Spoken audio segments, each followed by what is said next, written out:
uyu munsi igenekerezo rya 18 ntwarante 2022 umushikiranganje wo kubungabunga amagara y'abantu no kurwanya sida ahejeje gutunganya umwiherero ku ndongozi z'ubushikiranganje kuva mu bushikiranganje ugaca ku barongoye ibitaro bikuru ibitaro by'uburere abarongoye intara z'ubuvuzi abarongoye uburere bw'ubuvuzi bwose eka indongozi ku nzego zose.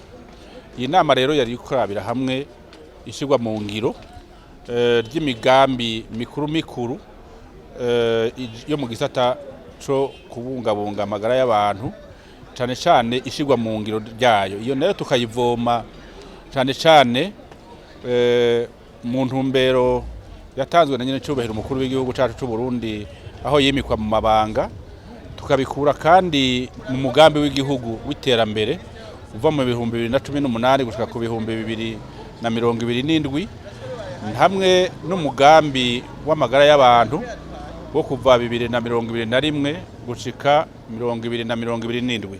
Bikuru twarabiye hamwe no gushirwa mu ngiro by'amapolitika akomakomeye y'ubushiranganje muzi, hariho kugabanya imfu z'abana n'abakenyezi biciye muri wa mugambi wo kubavuza ku buntu, hariho ishirwa mu ngiro ry'umugambi wo kubaka ibitaro by'amakomine, hariho umugambi wo kurabira hamwe itunganywa ry'itunga rusangi ku neza y'abenegihugu.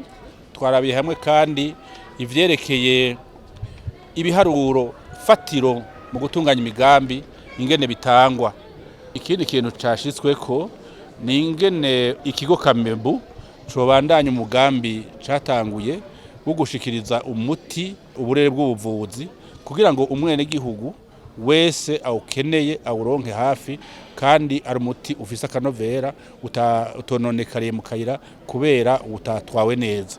Aho rero muri ivyo byose habaye intumbero zatanzwe ari uko mu gisata c'amagara y'abantu iyo migambi yose yoja mu ngiro, bakifunga cane gushira mu ngiro intumbero ya leta mvyeyi aho abaje kwa muganga bo kwakirwa neza cane kugira ngo abari bo bazoshinga intahe yuko ibitaro vyababereye ibivyeyi koko kandi n'abaganga asigaye arabavyeyi.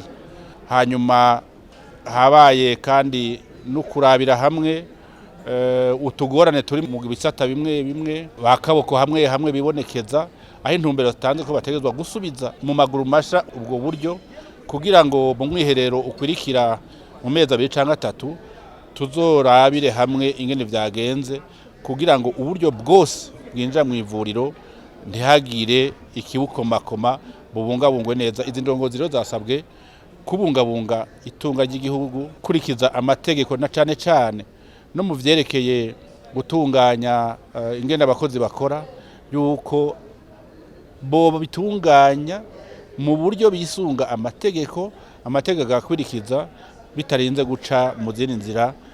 Niyo ntumbero yatanzwe.